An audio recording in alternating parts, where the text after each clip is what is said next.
NAMI Yavapai and Northern Arizona Peer and Family Coalition present How to Keep Yourself and Others Safe When Calling 911. You can find this document and other mental health right documents at mentalhealthresources.org.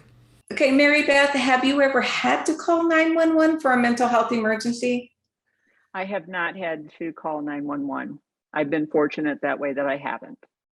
But if you did, how would you maintain your safety and your loved one's safety? The important thing to remember is that when you call is to give them a lot of information about why you're calling. So the number one thing that I would do is just to make sure they understood up front that it was a loved one that was experiencing issues with mental health.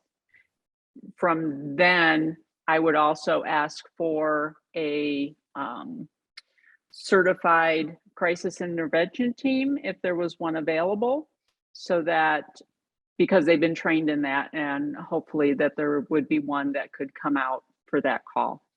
How do you know, or how have you heard? How have you heard that a CIT trained officer, a crisis intervention team officer, might be different than having someone who doesn't have that training respond to a call?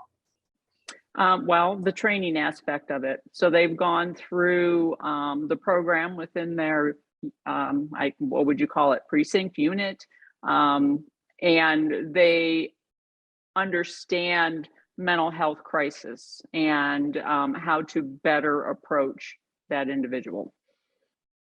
I noticed in some of the notes from Access OIFA office, the Office of Individual and Family Affairs, I noticed that they said when you come out, number one, to have your house, if it's at a location and it's your home, to turn on all the lights and open the window coverings, and to come out with nothing in your hands.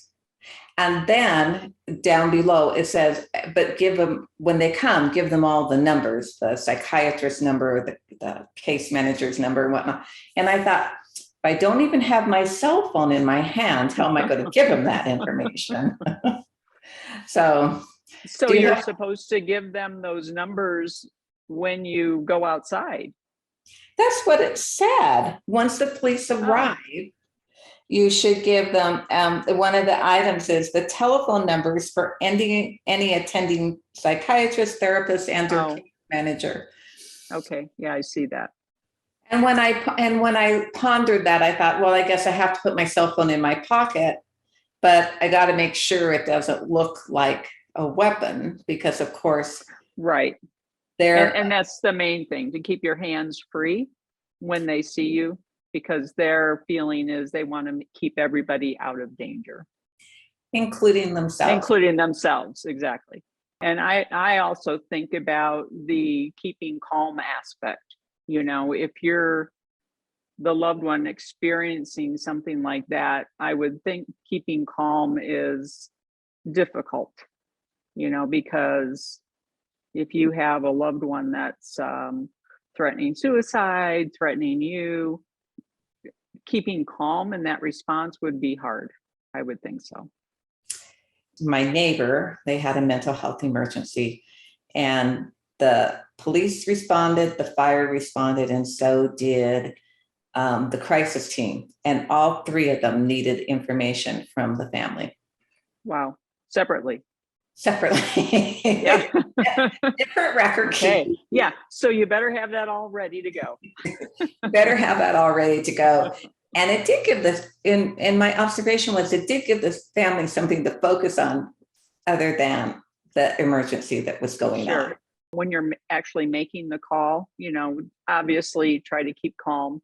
You know, ask for the crisis intervention team if there's one available. You know, explain that they have a mental illness.